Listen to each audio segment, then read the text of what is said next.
Hey, tonight I'm fixing manicotti for supper. It's a little wild around here. Here's Dusty. Rudy's getting a bath outside. Dusty just had one. But anyway, I'm making easy manicotti. Nothing I do is fancy. It's all easy. We've got a box of manicotti noodles. I've got the water I've started to boil. I cooked my ground beef yesterday. So I'm gonna go ahead, once this starts boiling, I'll put the noodles in, cook the noodles for about 7 minutes. I'm gonna get out my 9x13 casserole dish so we can get ready to do the layers. I've got the oven preheating to 400 degrees. I'm going to mix ricotta cheese. I'm going to mix some things for the sauce. And so we'll just take a break and I'll come back once the noodles are cooked. Okay, I've decided to go ahead and get the sauce warmed up. My sauce is going to be the browned ground beef. It's about a pound. I've got 1 can of spaghetti sauce. Doesn't matter what flavor, just whichever one you like. And I also have 1 small can of diced tomatoes. I just have the regular because I don't like things very spicy. And then my husband can doctor his up afterwards. So I'm gonna get this sauce mixture heated, and then I will work on the stuffing, which is just going to be ricotta cheese and an egg. I'm just gonna stir that together in a bowl and have everything ready to go.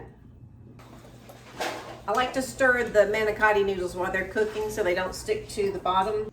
Okay, I have drained the noodles. I did not rinse them because I want the sauce to stick to them a little bit. I've sprayed my casserole dish with some Pam. I'm gonna start with a little bit of the meat and sauce mixture on the bottom, just a thin layer.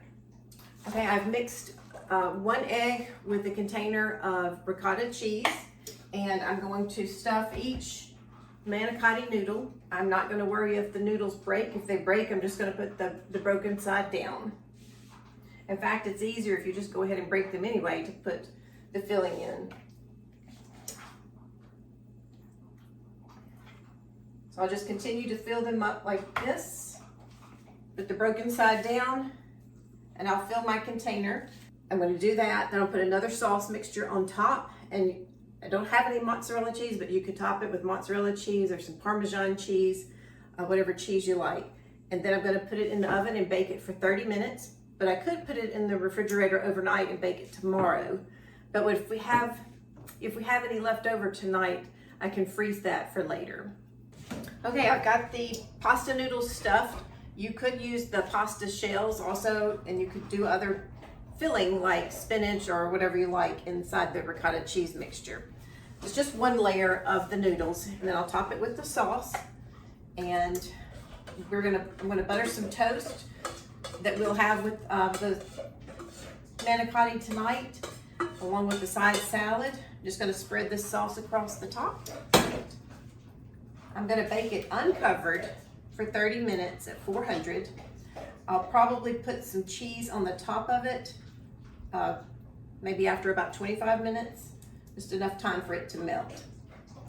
So it's good to go, if you can see it. The oven's preheated, I will stick it in.